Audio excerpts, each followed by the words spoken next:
안녕하세요. 오늘은 예술과 구원 5번째 강의입니다. 오늘은 캐테 슈미츠 콜비츠라는 분에 대해서 이야기를 나눠볼 생각인데요. 그동안 오늘 강의를 포함해서 5번의 강의를 통해서 주로 르네상스를 포함해서 어떤 근현대 미술 화가들에 대한 그 이야기를 주로 다뤄왔고요. 다음 시간에는 이분들과는 좀 성격이 좀 약간 좀 다른 안드레이 루블로프의 이콘에 대한 이야기를 해볼 겁니다. 그래서 이번 시간은 화가로서는 마지막 시간이 될 것 같습니다. 캐테 슈미츠 콜비츠, 캐테 콜비츠라고 보통 얘기를 하죠. 이 캐테 콜비츠의 경우에는 판화가 혁명적 수단으로서 내지는 혁명적 미술 혹은 민중미술이라고 우리가 보통 얘기할 때 이 판화가 갖고 있는 어떤 그런 특별한 의미를 체현했던 그러한 사람이라고 볼 수가 있습니다. 그래서 캐테 콜비츠 이후에 판화가 사회주의 리얼리즘이나 혹은 민중 미술에 굉장한 영향을 끼쳤고요. 한국에서는 오윤이나 이철수 선생 혹은 김봉준 이런 분들로 맥락이 이어지는 그런 민중 판화 운동의 어떤 전범이 되었던 사람이 바로 캐테 콜비츠라고 볼 수가 있습니다. 그래서 보통은 프롤레타리아 미술의 선구자다 이런 얘기도 있고요. 미술사의 로자 룩셈부르크다 이런 얘기를 하기도 합니다. 그만큼 미술사에서는 굉장히 획을 긋는 그러한 어떤 위치를 차지하는 분이 바로 캐테 콜비츠라고 볼 수가 있겠습니다. 이분에 대해서 알아보도록 하겠습니다. 근데 캐테 콜비츠를 다루면서 저는 고통을 느끼는 어떤 지점을 응시했던 그러한 작가 라는 측면에서 주로 이제 캐테를 보게 될 텐데요. 캐테의 그림 가운데 여러 점이 있지만, 그리고 비슷한 뉘앙스를 풍기고 있지만, 여기 보이는 죽은 아이를 안고 있는 어머니와 같은 어떤 극적인 그러한 어떤 판화들이 상당수 있습니다. 이 죽은 아이를 안고 있는 어머니를 보게 되면 자연스럽게 우리는 예수님을 안고 있었던 십자가에 내려지신 예수님을 안고 계시는 피에타, 즉 성모자 상을 떠올리게 됩니다. 특별히 이 캐테의 그림은 미켈란젤로가 생애의 말기에 죽기 직전까지 심혈을 기울여 작업했던 론다니니의 피에타를 기억하게 합니다. 이 왼쪽에 있는 이 론다니의 피에타는 미켈란젤로를 설명할 때 제가 말씀을 한번 드린 바 있지만 예수님이 권위적이고 어떤 엄격한 군주로서의 모습 혹은 심판관으로서의 모습이라기보다는 즉 퍼펙트한 그 당시에 통념상 퍼펙트한 모습이라기보다는 무너져 내리는 듯한 형상을 하고 있어요. 이 무너져 내리는 듯한 형상을 하고 있는 예수님은 사실 눈, 코, 이목구비도 제대로 미켈란젤로가 표현을 하지 않았어요. 즉 자기의 얼굴을 잃어버린 사람들, 고유한 이름을 잃어버릴 정도로 주변에 대고 내몰리고 무너져가는 사람들, 그러한 사람들과 예수님을 등치시키는 거죠. 그래서 그렇게 무너지는 사람들 안에서 우리는 그리스도를 바라봐야 된다. 발견해야 된다. 이런 얘기를 미켈란젤로는 하고 싶었던 거고요. 그리고 이 예수님을 안간힘을 써서 끌어올리고 있는 부축하고 있는 성모님의 모습을 통해서 우리 그리스도인들의 몫은 바로 이 무너져가는 인간을, 무너져가는 그리스도를 부축하고 끌어올리고 돌봐야 하는 그런 존재로 생각하게 하죠. 그래서 그리스도인의 사명은 가난하고 헐벗고 굶주리고 주변으로 내몰린 차별과 배제 안에 있는 사람들을 어떻게 우리가 돌볼 수 있는가, 그들과 함께 할 수 있는가, 연대할 수 있는가 해서 그리스도인의 어떤 신원을 찾을 수가 있겠다라는 측면들을 우리가 이 그림에서 보여주고 있는데, 이 게테 콜비츠의 그 죽은 아이를 안고 있는 어머니는 바로 그 미켈란젤로가 표현하고자 했던 론다니니의 피에타, 이것을 더 극적으로 리얼리즘, 즉 사실주의에 입각해서 더 극적으로 표현함으로써 내 안에 있는 양심, 내 안에 있는 하느님의 모상성, 그 자비의 마음을 내 안에서 촉발시키도록 촉발시키도록 뭔가 그 요구하고 있는 것이 아니냐, 이런 느낌을 받게 합니다. 이 죽은 아들의 벌거벗은 몸을 이 어머니는 허벅지와 팔 사이에 꼭 끼고 절규를 하고 있는 모습입니다. 그 어머니는 아들의 숨결을 다시 불러들이고자 안간힘을 쓰는 것처럼 보이죠. 그리고 이 어머니의 노력 탓인지 모르지만 이 죽은 아기의 이마에 은총처럼 빛이 비추고 있습니다.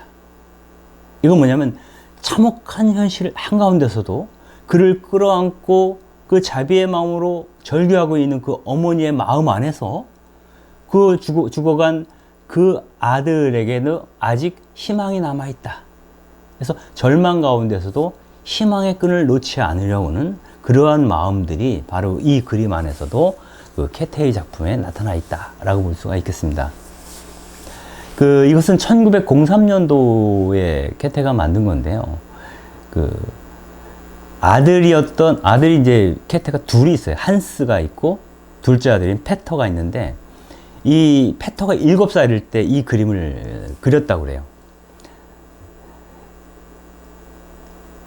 그때 케테가 거울을 보면서 자기 팔에 페터를 안고 그 거울에 비친 모습을 보면서 그리는데 작업 속도가 굉장히 늦었고요. 그거는 이걸 그리는 행위 자체만으로도 굉장히 슬픔이 밀려왔기 때문이라고 이제 케테는 이야기를 하고 있습니다. 그럴 때마다 그 아들인 페터 7살짜리가 엄마 너무 걱정하지 말아요. 아주 아름다운 그림이 될 거예요.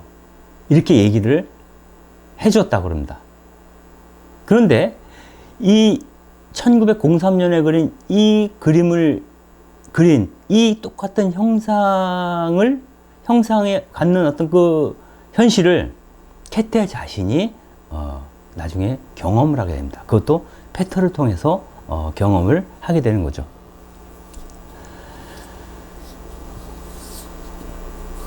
그건 뭐냐면 1914년, 그러니까 아까 그 그림을 그린 후 한 10년쯤 지나고 나서 이른바 제1차 세계대전이 터지죠.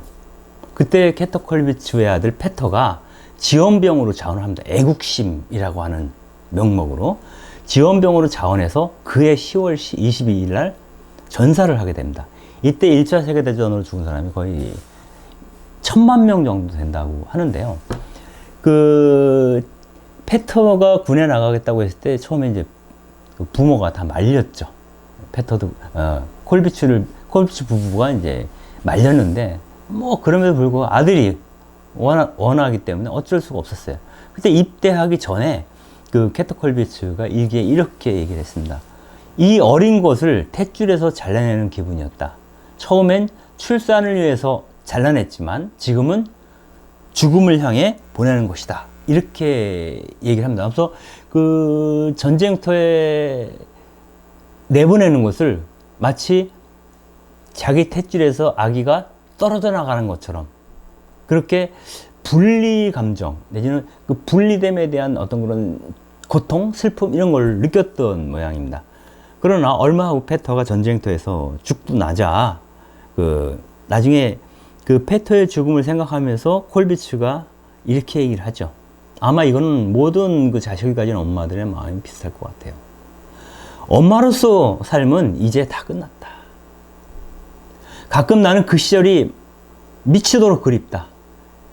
그 아이와 페터죠. 전처럼 춤을 추는 것도 다 지나간 옛일이다. 봄이 와서 페터가 꽃을 가져오면 우리는 함께 봄날을 만끽하면서 춤을 추었는데, 이 모든 정겹고 아름다운 것이 다 건너갔다. 자기 삶에서. 어쩌면은 이 페터라고 하는 둘째 아들의 죽음을 통해서 이 상처를 딛고 일어나기 위해서라도 아마 콜비츠가 더욱더 그 그림에 몰두하게 되었는지도 모르겠습니다.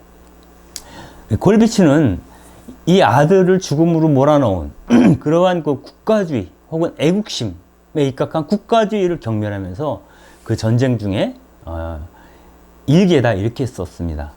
폴란드의 전쟁터 한가운데 커다란 나무 십자가가 있었다. 포탄이 날아와서 십자가의 밑부분과 가로막대를 박살냈다. 세로막대만 남아있는 거죠. 그리스도는 그 상황에서도 그대로 거기에 매달려 있다. 가로막대가 날아간 상태에서도 이 세로막대에 예수님은 그대로 매달려 있었고, 그분은 격앙된 군대가 있는 전쟁터에서 이리저리 흔들리면서 매달려 계셨다. 그러니까 전쟁의 참화 한가운데서 파괴된 채 너덜너덜 흔들리고 있는, 고통받고 있는, 아파하고 있는 그러한 그리스도를 마치 전쟁터에서 나부끼는 그 찢어진 깃발처럼 느꼈다라는 것을 캐터 콜비츠가 얘기를 합니다. 이것은 뭐냐면 자기 신앙 안에서 왜 전쟁인가, 왜 무고한 죽음인가에 대한 질문을 다시 던지는 거죠. 우리가 보통 예수님의 죽음을 무고한 자의 죽음이라고 얘기를 합니다. 그런데 전쟁터에서 죽은 수많은 병사들, 그것은 국가주의를 신봉하는 사람들의 의지와 상관없이 이 대다수의 수많은 군인들은 사실상 무고하게, 죄 없이 어쩌다 보니 국가주의로 인하여 죽임을 당한 사람들이다라고 보는 거죠. 그래서 이 전사자들과 그리스도를 여기서 또 한번 동일시하고 있다는 것을 우리는 캐트 콜비츠의 작품을 통해서 볼 수가 있습니다. 그림을 잠깐 보면 이 1차 세계대전 당시에 캐트 콜비츠가 그린 그림 판화입니다.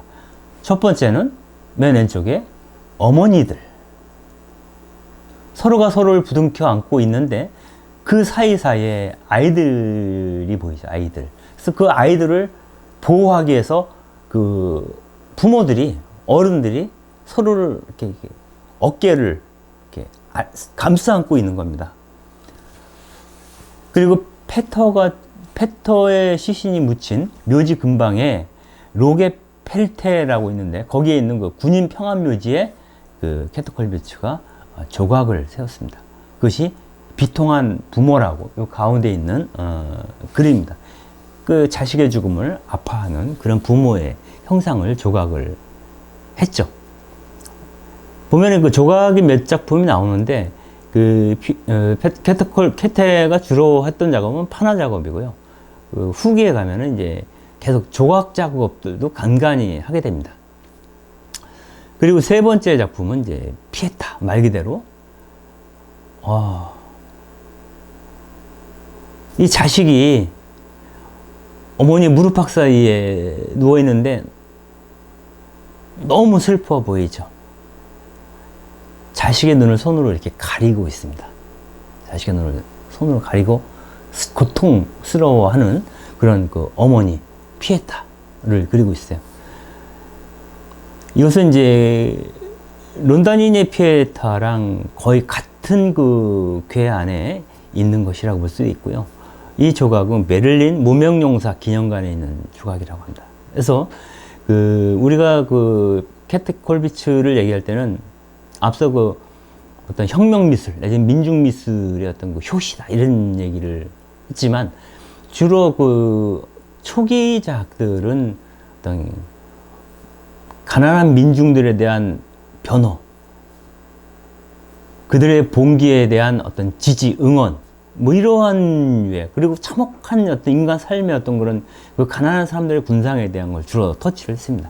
그러나 그 페터가 죽고 2차 세계대전이 시작되기 전후, 즉 독일이 나치의 점령하에 나치가 독일을 장악하는 시점들부터는 가장 큰 이슈가 어떤 그 평화의 문제, 반전과 평화의 문제가 됩니다. 그래서 그 초기에는 격렬한 사회주의자였던 케테도 후기에는 사회주의 혁명보다는 오히려 이데올로기와 상관없이 생명 그 자체를 보호해야 된다고 하는 차원에서 어떤 반전, 그리고 평화에 대한 어떤 그 염원들을 담아놓은 그러한 그 판화들을 그리게 되죠. 그런데 그 둘째 아들 펠터만 죽은 것이 아니라 제2차 세계대전이 터지고 나서는 그 손주까지 죽게 돼요. 근데 그 첫째 아들인 한스가 아들을 낳았는데 그 아들의 이름을 한스가 바로 자기 죽은 동생의 이름을 붙여줬습니다.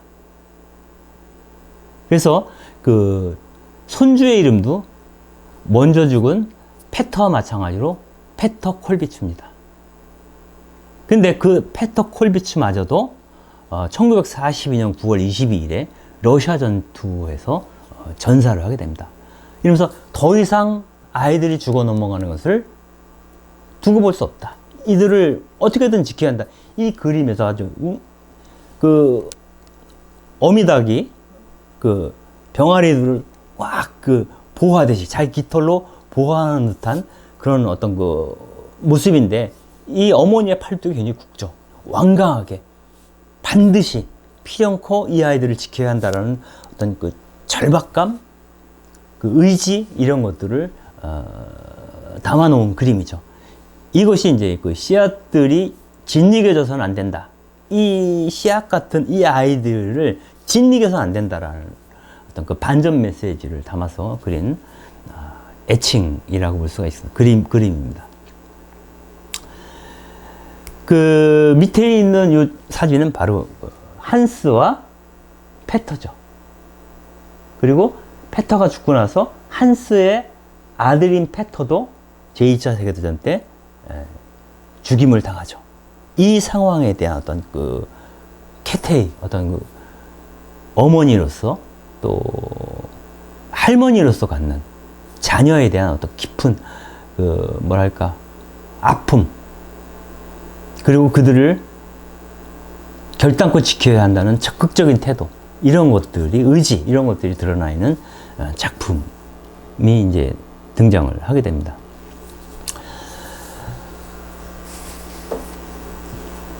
결국은 그 우리가 전쟁을 매개로 해서 어떻게 인간의 생명을 우리가 지키고 옹호해야 되는가, 거기에는 어떤 그 인간 지정이라고 하는 것도 있지만, 그 인간 자체, 내 자식들뿐만 아니라 모든 아이들이 존엄하다, 모든 사람들이 존엄하다라고 하는 것이 그런 생각의 바탕에, 기저에 깔려 있는 거죠.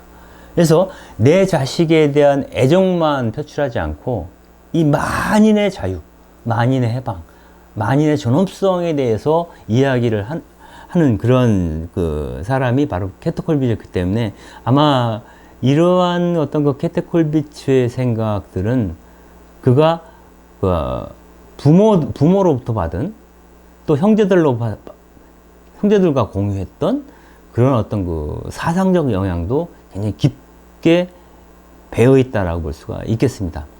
그래서 그 집안부터 잠깐 살펴본다고 한다면, 그 케테 콜비츠는 1867년 7월 8일 독일 퀘니스베르그에서 태어났습니다. 당시에는 독일이라기보다는 프로이센이죠. 프로이센의 퀘니베르크에서 태어나게 되는데, 특별히 외할아버지였던 율리우스 루프, 같은 경우에는 고귀한 품성을 가진 신학자였다라고 합니다. 이른바 자유주의 신앙을 가진 신학자였고, 그래서 기성교회에 대해서 굉장히 좀 비판적인 입장에 있었고, 그 교리에 대해서도 자유롭게 교리에 얽매이지 않고 예수께서 선포하셨던 복음에 입각해서 살아야 한다라는 어떤 그런 윤리적 태도를 지키려고 했어요. 그래서 교단으로부터 박해를 받기도 했지만 그다지 그때는 개념하지 않고 당신의 입장을 펼쳤던, 그래서 그 외할아버지 율리우스 루프를 평론가에 대해서 설명하는 사람들은 그분이 성자 같은 진지함을 갖고 있었다. 그리고 자기 내면에서 우러나오지 않는 말은 하지 않는 성품이었다. 그러니까 강직한, 그러면서도 자유로운 그러한 영혼을 갖고 있던 사람이 바로 율리우스 루프였다 라는 것을 우리가 알 수가 있습니다. 그 자유주의 신앙의 영향을 받았던 사람이 바로 케테 콜비츠였고, 또 케테의 아버지도 대단한 분이죠. 그분은 칼 슈미트라고 하는데, 원래 그 법관이었어요. 프로이센의 법관이었고, 근데 자유주의적 사회주의자였다 라고 합니다. 그는 원래 법관이었지만 이런 공직자가 프로이센 정부의 견해와 이제 달랐던 거죠. 그래서 프로이센 정부를 비판하는 그런 진보적인 생각을 갖고 있는 것은 사실은 프로이센 정부의 입장에서 국가 질서를 위협하는 것인데, 자기가 사회주의 사상을 갖고 있으면서 프로이센 정부에 봉사하는 것은 적절치 않다라고 이제 판단을 하게 됩니다. 그래서 법복을 벗고 목수일을 했던 그런 사람이 바로 케테의 아버지 칼 슈미트입니다. 그래서 율리우스 루프나 칼 슈미트나 어떻게 보면 반골기질이 있었다라고 이제 볼 수도 있겠습니다. 위의 사진이 이제 할아버지 율리우스 루프고요. 아래가 칼 슈미트, 강직한 사회주의자 아버지였죠. 그리고 옆에 계신 분은 이제 어머니 카타리나라고 볼 수가 있겠습니다. 칼 슈미트, 즉 아버지죠. 특히 아버지는 케테 콜비츠가 어려서부터 미술에 관심이 많자 미술 공부를 할 수 있도록 배려를 해줍니다. 그래서 1885년에 베를린 여자 예술학교로 보내게 되죠. 거기서 케테는 슈타우포 베른 교수의 지도를 받게 됩니다. 근데 케테가 그림을 처음 시작할 때는 회화에 관심이 많았다 그러는데, 이 슈타우포 베른은 좀 선견지명이 있었던 것 같아요. 판화를 해보라고 케테한테 권유를 합니다. 제 생각에는 아마 판화를 권유한 이유가 이 사람 역시 사회주의적 경향성 이런 것들을 갖고 있던 분이 아니었나 이런 생각이 들어요. 이 판화가 갖고 있는 특이한 성격 때문에 이런 얘기를 하고 있는 겁니다. 그렇지만은 케테는 회화의 미련을 버리지 못해서 1888년, 그러니까 3년 정도 이제 베를린에서 공부하고 뮌헨으로 갑니다. 거기서 루드비 헤르테리의 가르침을 받아서 이제 몇 개의 회화 작품을 남기게 되는데, 결국은 막스 클링커라는 사람이 쓴 회화와 판화라는 책을 읽고 나서 그렇구나, 어떤 깨달음이 있어서 판화가의 길로 들어서게 됩니다. 보통은 회화보다는 효모, 데생이라든가 애칭이라든가 동판화라든가 이러한 것들이 유화보다는 훨씬 자유롭게 자기의 생각을 이렇게 마음껏 표현할 수 있는 방법이라는 생각이 들었고요. 또 유화라고 하는 것은 한 작품을 만들기 위해서 굉장히 오랜 시간이 걸립니다. 요즘은 소위 유화를 그리는 사람들이 뭔가요? 아크릴을 많이 쓰죠. 그 이유는 뭐냐면 아크릴은 이제 빨리 마르는데 유화는 기름이잖아요. 굉장히 오래 말리는데도 오래 걸립니다. 그래서 작업 자체가 더디고 어떤 그 한 점 한 점이 그 유일무이한 작품이 되는 거죠. 그런데 판화 같은 경우에는 판화를 하나 만들면 그것을 그거에 복제가 가능합니다. 얼마든지 복제가 가능해서 판화를 찍는 거죠. 여러 장을 그게 일종의 대중들한테 보급하기가 좋죠. 그러니까 회화, 우리가 말하는 회화나 유화는 소장품입니다. 어떤 그 돈 많은 사람이 사서 벽에다 그냥 자기 집에다 걸든가 미술관에 걸든가 아무튼 이런 소장용이라면 이 판화는 대중적인 어떤 그 프로파간다, 선전용, 홍보용 내지는 자기가 말하고 싶은 것을 많은 사람과 공유하는 데에는 판화가 더 적절하다. 이것은 또 다른 측면에서 계급주의적 관점도 있습니다. 즉 유화는 귀족적이라고 한다면 판화는 민중적인 매체다. 이렇게 볼 수도 있습니다. 값싸게 누구나 접할 수 있는 미술이죠.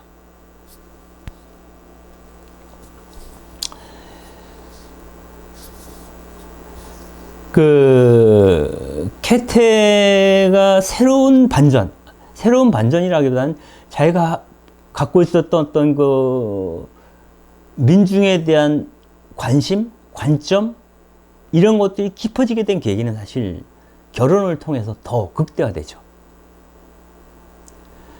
그 베를린 여자미술학교랑 미넨 등지를 돌아다니면서 공부를 하다가 그 중에 1891년에 그 오빠의 친구예요. 오빠의 친구면서도 어려서부터 이렇게 봐와 오던 칼 콜비츠와 결혼을 하게 됩니다.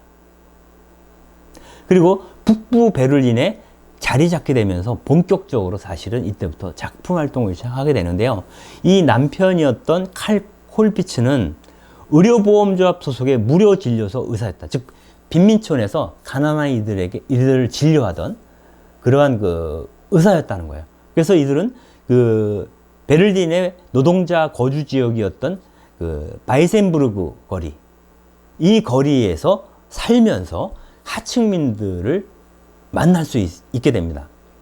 지금 그 바이센부르크 거리는 캐터 콜비츠 거리라고 불려지고 있어요. 그만큼 이제 이 빈민 지역에서 콜비츠가 어떻게 그들과 새로운 어떤 그런 그 예술적인 생애를 시작하게 되었는가를 우리는 여기서 볼 수 있다고 생각이 듭니다. 즉 그 콜비츠는 남편인 칼 콜비츠가 그 빈민들을 치료를 할 때 그 치료를 옆에서 도와주면서 그들을 만나죠. 그런데 그것은 환자들만 만나는 게 아니라 그 지역에 있는 많은 이들을 만나게 되는 것이죠. 그리고 그들과 구체적인 관계 안으로 돌입해 들어갈 수 있는 기회가 주어진다는 의미이기도 합니다. 그 남편인 칼 콜비츠는 그 온화한 성품의 사회주의자였다 이렇게 얘기를 합니다. 즉 행동가는 아니었지만 그 다정하고 아주 개혁적인 사상을 갖고 있는 그런 사람이었다라고 합니다. 그래서 나중에 그 캐테 콜비츠가 그 자신의 삶을 회귀하면서 자기가 어떤 그 보물이 있다라고 아주 가장 귀한 보물이 있다, 셋이 있다 이렇게 얘기를 하면서 그 물론 판화, 예술이죠. 예술을 할 수 있게 된 것. 그리고 한스와 페터라는 자식들. 그리고 세 번째는 바로 칼 콜비츠라는 남편을 만날 수 있었다는 것이 자기로서는 너무나 큰 복이라는 거죠. 행복이고 보물과 같은 존재들이다. 이렇게 얘기를 하게 됩니다. 캐트 콜비츠는 그 괴테나 미켈란젤로를 굉장히 좋아했다 그래요. 괴테를 좋아하는 거야. 뭐 독일 사람으로서는 너무나 당연한 거고요. 진보적인 지식인의 입장에서. 그리고 특별히 미켈란젤로를 좋아했다는 것은 제가 그 첫 시간에 미켈란젤로에 대해서 얘기를 하면서도 말씀드렸지만 그 당시 르네상스 시기의 3대 그 작가가 레오나르도 다빈치, 라파엘로, 미켈란젤로잖아요. 그 중에서 그 혁명적 사회주의자 혹은 어떤 진보적 견해를 갖고 있는 사람들 입장에서는 사실 지적인 어떤 다양성을 지적인 다양성과 치밀성을 압도했던 다빈치나 아니면 어떤 그 완벽한 우아한 아름다움을 추구했던 라파엘로보다는 예언자적 성품을 가졌던 미켈란젤로가 더 매력적이었죠. 이 케테 콜비치 역시 미켈란젤로를 이제 좋아했다고 한다는 것은 특별한 의미가 있다는 생각이 들고요. 그리고 그 케테는 그 남편을 통해서 그 빈민 지역에 살면서 그 가난한 사람들을 굉장히 좋아했지만 소시민들, 이건 뿌띠 부르주아를 얘기해요. 뿌띠 부르주아들의 그 거칠해, 그리고 꾸민 듯한 말투, 또 허세를 부리는 과장된 태도, 이런 것들을 굉장히 경멸했다고 합니다. 이렇게 얘기하죠. 쾌니베르크의 짐꾼이 나에게는 아름다워 보였고 민중들이 보여주는 활달함이 아름다웠다. 소시민적인 생활을 하는 사람에게는 아무런 매력도 발견할 수 없었다. 그 예전에 웬델벨이라고 하는 분이 그런 얘기 하죠. 자기는 그 손마디에 굳은 살이 박히지 않은 손은 아름답다고 생각하지 않는다. 굳은 살이 박힌 손, 그 농부의 손, 노동자의 손, 그거야말로 어떤 그 창조를 이루는 아름다운 손이라고 얘기를 웬델베리가 한 적이 있죠. 아마 케테 역시 그러한 시선을 갖고 세상과 인간을 보았던 것이 아닌가 하는 생각을 해볼 수가 있겠습니다. 이 사진은 이제 한참 공부할 때, 베를린 뭐 여자예술학교라든가 메넨에서 공부할 때 그때의 모습입니다.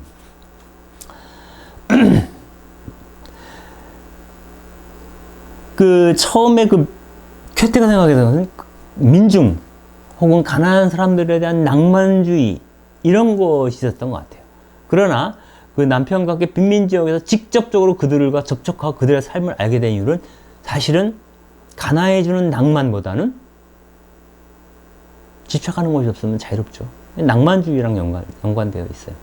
그보다는 그들의 삶의 비참함에 더 주목을 하게 되죠.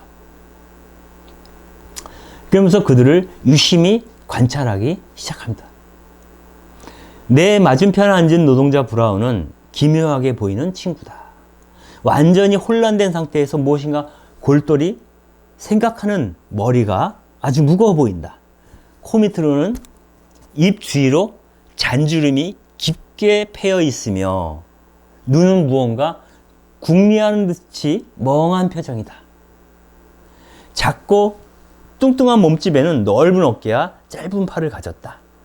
그리고 그 넓적한 손으로 머리를 감싸지고 앉아 있는 것이다. 뭐 이렇게 고민하고 있는 거죠. 그 넓적한 손으로. 뭐 이러한 어떤 그 민중들의 모습을 아주 세밀하게 볼 수 있는 눈을 갖고 있는 사람. 그리고 그런 모습에 오히려 애정을 느끼고 있는 그러한 사람이 바로 케테 콜비츠였다. 라는 걸 알 수가 있습니다.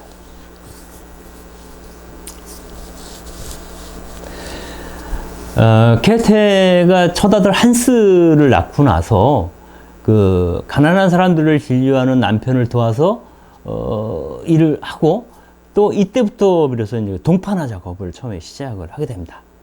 그때 그 프랑스 광부들의 어떤 그 파업 투쟁을 소재로 한 그런 그 소설이죠. 에밀 졸라의 제르미날. 에밀 졸라의 제르미날은 이제 빈센트 반 고흐랑도 상관이 있죠. 그거를 읽고, 제르미날을 읽고 이제 감동을 받게 됩니다. 그래서 그 제르미날이라는 제르미날 관련된 연작을 만들기 위해서 동판화 작업을 시작을 하게 됩니다. 그 왼쪽에 있는 그림이 이제 제르미날에 대한 동판화 작업한 거고요. 예, 그렇습니다. 이때 그 초기작 중에 하나가 이 교회 벽에서라는 그림도 있어요. 교회 벽 앞에 앉아서 이제 슬픔에 젖어 있는 어떤 그 여인의 모습인데요. 교회. 뭐 당연히 교회랑 상관한다면 뭐 기도하는 모습이라든가 뭐 이런 거를 그리는 것이 좀 더 당연할 텐데, 그 교회 벽이라는 것은 이 교회와 세상을 분리시키고 있는, 이 세상으로부터 자신을 분리시키는, 교회를 분리시키는 그것이 이제 벽이죠. 건널 수 없는 벽. 그 벽 앞에서 한 여인이 슬픔에 젖어 있습니다. 뭐 이것만 갖고도 뭐 여러 가지 얘기를 해볼 수가 있겠죠. 이 당시에 뭐 카톨릭 교회든 개신교회도 마찬가지예요. 그리스도교 신앙이라고 하는 것은 사실은 그 당시에 귀족들이나 가진 자들의 편이었다라는 소리가 알 수가 있고요. 그리고 이때 이미 칼 마르크스나 엥겔스 같은 사람들이 그러니까 왕성하게 활동하던 시기였고요. 그래서 무신론적인 경향성들이 굉장히 강화되는 시기예요. 이것은 사회주의의 성장과 연관이 되어 있습니다. 기본적으로 교회는 인민의 아편이라고 얘기했던 그 어떤 이유가 어떤 객관적으로 입증되는 그러한 시대에 반동적인 의미의 교회. 이 교회는 이 세상의 가난한 사람들과 벽을 쌓고 있다. 라는 의미를 여기서도 이렇게 해석해낼 수가 있습니다. 여기서 이제 캐테 콜비츠의 관점을 하나 더 볼 수가 있는데요. 비슷한. 나는 노동자들이 보여주는 단순하고 솔직한 삶이 이끌어주는 것들에서 주제를 주로 골랐다. 나는 거기에서 아름다움을 찾았다. 그러나 그 무엇보다 힘주어 말하고 싶은 것은 내가 프롤레타리아의 삶에 이끌린 이유 가운데 동정심은 아주 작은 것일 뿐이다. 그들이 너무 불쌍해서 그들에게 집중했다라는 부분이 없는 건 아니지만 오히려 그들의 삶이 보여주고 있는 그 단순함에서 아름다움이 보여졌기 때문이다. 그러니까 이 캐테는 사실 어려서부터 헛된 구석이 없습니다. 그래서 본질을 꿰뚫어 보는 안목을 갖고 있었던 사람이 캐테가 아니었을까? 그리고 그 시선이 언제나 민중들에게 가 있었다고 하는 것은 우리에게 주는 어떤 시사점이 있을 거라고 생각합니다.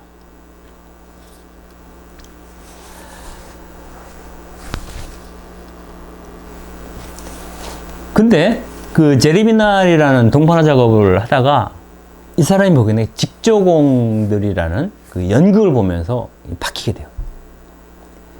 이 게르트 하우프트만이 연극 대본을 쓰고 공연한 직조공들이라는 연극을 보고 사실은 이 직조공들의, 이 공장 노동자들의 이야기를 갖고 연작을 해야겠다라고 이제 캐트 콜비츠가 마음을 바꾸게 되는 겁니다. 그렇다면 이 하우프트만이 공연한 직조공들이라는 그 영화의 내용은 뭐냐? 그건 뭐냐면 1844년 6월 3일 날 발생하기 시작한 슐레지엔 지역의 직조공들의 봉기를 다루는 내용입니다. 슐레지엔의 직물 공장에 기계가 들어오면서 직조공들의 수입이 굉장히 줄어들었죠. 그런데 식료품의 가격은 더 올랐어요. 그러자 결국 노동자들의 살림은 더욱더 악화됐지만 악덕 기업주들이 임금을 내리게 됩니다. 기계가 들어오면 이제 노동자들을 덜 써도 되는 거죠. 그러니까 수요 공급의 원칙에 따라서 얘기를 하는 거죠. 그리고 여기 항의하는 사람들은 벌금 매기는 겁니다. 직조공들에 대해서 인간적인 대우를 해주지 않은 그런 상황에 대해서 붕괴하던 한 조직공이 항의를 기업주한테 하게 되는데 두들겨 맞고 경찰에 체포당하죠. 그래서 이에 항의하는 노동자들이 기업주의 공장과 집으로 몰려가서 기계를 부수고 서로를 불태워버렸습니다. 그리고 6월 5일에는 며칠 후에는 3,000명이나 되는 노동자가 공장으로 가면서 항의 시위를 벌이게 됩니다. 근데 이 시위를 정부에서는 군대를 보내서 진압을 하게 됩니다. 그래서 이 노동자들과 군대가 충돌을 일으켜서 11명이 사살당하는 그런 참사가 벌어지게 되는데 결국 그날 밤 봉기가 진압이 되면서 6월 9일에는 노동자들이 다시 공장으로 돌아갈 수밖에 없게 된 상황이 있었습니다. 이때 황제였던 빌헬름 2세는 프로이센이죠. 프로이센 황제였던 빌헬름 2세는 담화문을 발표하는데 사회 민주주의자들은 하나같이 제국과 조국에 해를 끼치는 인사들이다 라면서 서둘러서 파업 주동자들에 대한 파업 주모자들은 징역을 살게 하는 그러한 그 법을 통과시키려고 했죠. 근데 이 상황을 보면서 그 시인이었던 하이네가 충격을 받습니다. 그래서 이런 얘기를 하죠. 잘못된 조국에게 저주를 한다. 그리고 독일이여 우리는 너의 수위를 짠다. 뭐 이런 그 실레지엔 직조공 봉기에 대한 시를 발표하게 됩니다. 그리고 이 흐름 속에서 게르하트 하우프트만이 연극을 만들게 되는 거죠. 그리고 그 연극을 바로 케테 콜비츠가 보게 됩니다. 여기서 잠깐 하이네 그 당시 정황을 좀 느낀다는 의미에서 하이네 시를 보겠습니다. 제목은 실레지엔의 직조공입니다. 침침한 눈에는 눈물이 마르고 배틀에 앉아 이빨을 간다. 독일이여 우리는 짠다. 너의 수위를 세 겹의 저주를 거기에 짜놓는다. 우리는 짠다. 우리는 짠다. 첫 번째 저주는 신에게 추위와 굶주림 속에서 우리는 기도했건만 희망도 기대도 허사가 되었다. 신은 우리를 조롱하고 우롱하고 바보 취급을 했다. 우리는 짠다. 우리는 짠다. 두 번째 저주는 왕에게 부자들의 왕에게 우리들의 비참을 덜어주기는커녕 마지막 한 푼마저 빼앗아 먹고 그는 우리들을 개처럼 쏘아 죽이라 했다. 우리는 짠다. 우리는 짠다. 세 번째 저주는 그릇된 조국에게 오욕과 치욕만이 번창하고 꽃이란 꽃은 피기가 무섭게 꺾이고 부패와 타락 속에서 구더기가 살판을 만나는 곳. 우리는 짠다. 우리는 짠다. 뭐 이런 식으로 이어지는 거예요. 그래서 그 독일 국가주의, 프로이센 국가주의에 대한 저주와 환멸 이런 걸 담아서 하이네가 시를 쓰는 거죠. 이 하이네는 그 풍자적인 운문 서사시를 하나 쓴 게 있는데 독일 하나의 겨울동화라는 서사시가 있습니다. 독일이 하나의 겨울동화와 같다. 그 냉정함, 완고함, 그리고 모든 생명을 얼어붙게 만드는 그런 나라가 바로 독일이라는 거죠. 그리고 그 독일 출신의 그 혁명가였던 칼 막스와 프리드리히 엥겔스와도 교분이 있었다. 물론 그들과 이념적으로 모든 걸 공유하지는 않았던 것 같아요.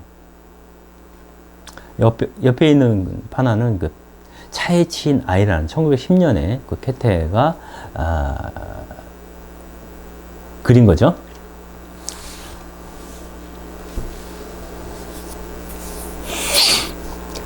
게테 콜비츠는 이 직조공돌이라는 그 판화 연작을 하게 되면서 마치 그 연극의 육막극처럼 6장의 판화를 그리기 시작을 합니다. 그래서 처음에 그 두 점은 직조공 가족들의 빈곤과 삶을 위협하는 죽음의 그림자들을 그리고 그 후에 이어서 봉기를 모해하는 회의, 그리고 직조공의 행진, 그리고 결말, 뭐 이렇게 이어지는 어떤 연작을 그리게 되는데, 첫 번째 그림은 제목이 빈곤입니다. 빈곤. 가엾은 자식을 죽게 내버려둘 수밖에 없는 그런 어떤 참혹한 상황에 대한 얘기를 하는 거죠. 그리고 자녀의 죽음을 두고 넋이 나간 부모들의 모습을 두 번째 그림에서 보여줍니다. 그것은 제목입니다. 죽음이라는 그 판화죠. 그리고 이러한 상황에서 더 이상 앉아있을 수 없다. 뭔가 해봐야 되지 않을까? 라고 해서 모의를 하게 된다는 거예요. 그래서 세 번째 그림이 회의하는 장면입니다. 이들 노동자의 회의하는 장면. 그리고 나머지 세 작품은 행진, 돌격, 결말. 행진은 이제 그 공장으로 이 괭이를 들고 가는 모습이고요. 두 번째 돌격은 이건 이제 기업주의 집에 가서 항의를 하는 거죠. 그리고 결말은 그 항의하던 자들이 죽는 거죠.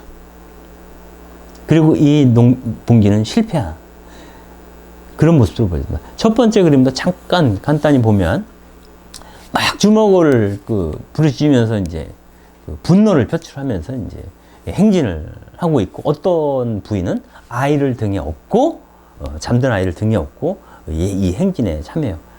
그래서 여기서 보면은 캐테 콜비츠의 그림을 두 번째 그림부터 먼저 보고 얘기를 하죠.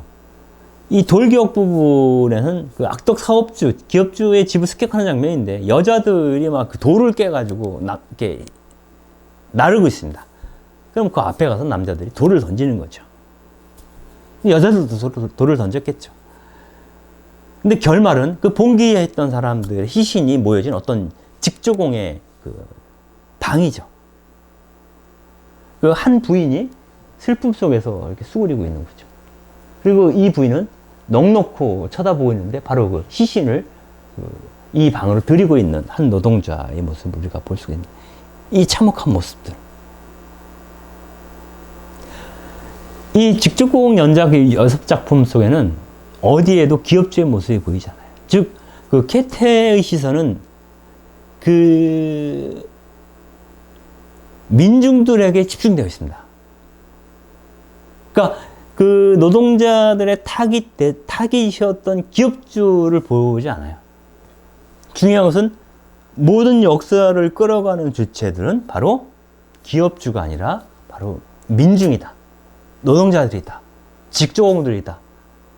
그래서 여기에 아주 주목합니다.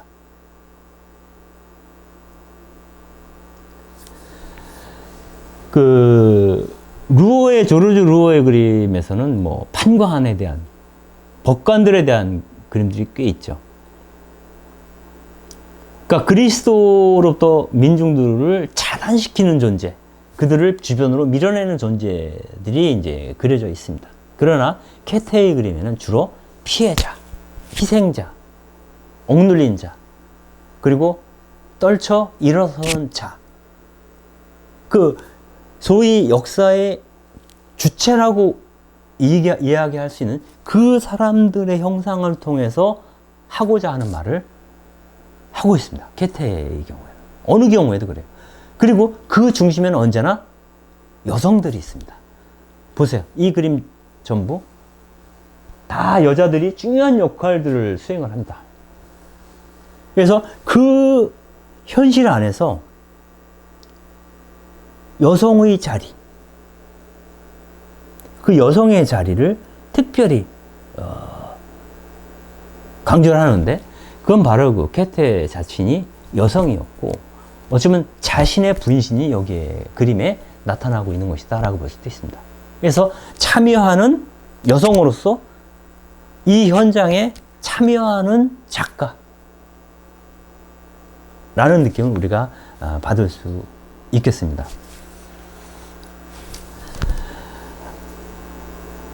그 직조공들이라는 이 연작을 하고 나서 굉장히 호평을 받았습니다. 이 사람은 정말 대단한 사람이야. 뭔가 의미 있는 작업을 할 수 있겠구나. 그 당시에 그 지식인, 식자들 중에서는 대부분이 그 진보적인 견해를 갖고 있는 사람들이 많았었고요. 그런 사람들에게서 이제 어떤 그 지지를 받았던 거죠. 그래서 1898년에 이 직조공들이라는 연작이 베를린 예술 전람회의 금상으로 추천이 됩니다. 그런데 황제인 빌헬름 2세가 이러한 그림은 시궁창 같은 예술이다 라고 하면서 거부를 합니다. 그래서 결국 수상이 취소가 되죠. 그런데 뮌헨이나 다른 지역에서는 이 캐테한테 금상, 은상 이런 상을 주게 돼요. 정작 자기의 조국에서만 캐테는 인정을 받지 못하는 권력자들에게 그런 사람이었다고 볼 수가 있겠습니다. 근데 이 직조공 연작을 보고 나서 베를린 여자예술학교, 그러니까 이건 캐테가 공부했던 학교이기도 하죠. 여기서 강의를 부탁을 합니다. 즉 캐테 콜비츠는 이 당시에 사회적 여성 예술가로 인정을 받고 있었다 라는 것을 잘 알 수가 있겠습니다. 이때 주로 그 직종들 외에도 그 게테는 여러 가지 그림을 그렸는데, 특히 여기에 보이는 그 짓밟힌 사람들이라는 그림,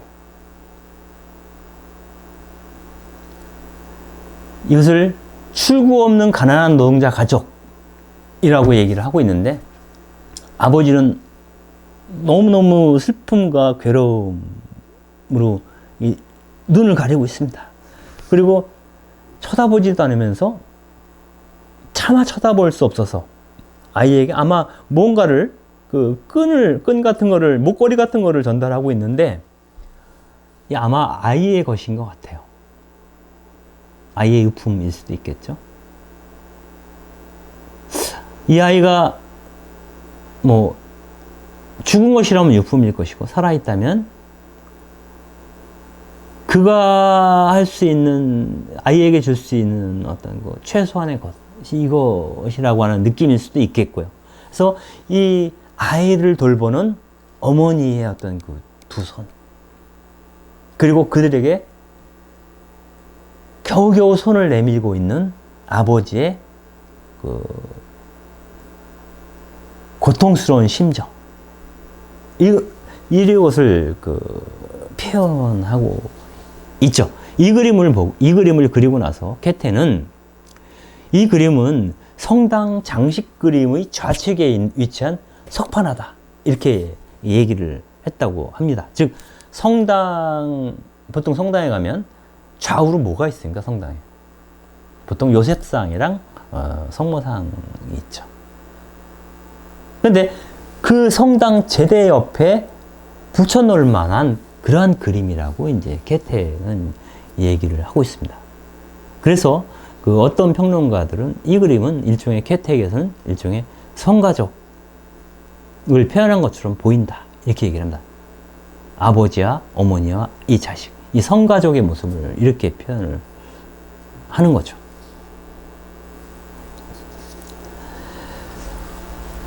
당시 그 게테는 자기 예술에 대해서 이렇게 얘기를 합니다. 나의 작품은 순수 예술이 아니다. 그럼에도 불구하고 나의 작품은 예술이다. 모든 예술가들은 자신의 기질에 따라 작업을 한다. 나의 예술의 목적은 많은 사람들이 너무나 절망적인 상태에서 도움이 절실한 이 시대에 충격을 주고자 합니다. 이 그림은 민중이 얼마나 피 흘려야 하는가 라는 그림입니다. 거의 도살장에 끌려간 그런 모습이에요, 사람들이. 이 민중의 상황이 이렇다라고 하는 거예요.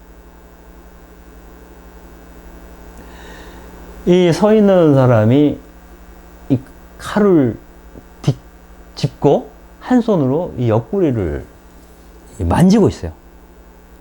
혹시 떠오르는 장면이 있습니까?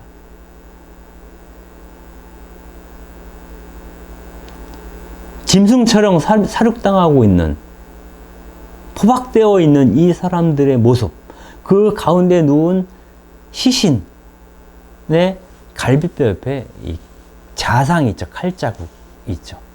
이것은 바로 십자가에 달렸던 예수님의 어떤 그 갈비뼈 근처에 있는 그 자상을 우리는 떠올리게 됩니다. 즉, 이 그 참혹한 상황에 몰려있는 그 이 민중의 상황과 십자가에 매달렸던 그리스도의 상황을 여기서 다시 한번 환기시키는 것이다 라고 볼 수도 있습니다. 민중이요, 얼마나 피 흘려야 하는가, 얼마나 시간이 지나야 그들에게 이 속박으로부터 벗어나 해방되고 이들이 인간다운 삶을 살 수 있는 세상이 올 것인가에 대한 바램, 염원, 시구, 이런 것들이 이 그림에 드러나는 거죠. 바로 이러한 사람들의 모습, 절망적인 모습들을 세상에 보여줌으로써 사람들이 그들과 연대해야겠구나, 그들을 돕고 싶다라는 마음을 불러일으키도록 하기 위해서 나는 그림을 그리고, 이 역시 예술이다라고 게테는 심지어 이야기를 하고 있는 것이죠. 여기까지 하고 잠깐 쉰 다음에 이어서 이야기를 하도록 하겠습니다.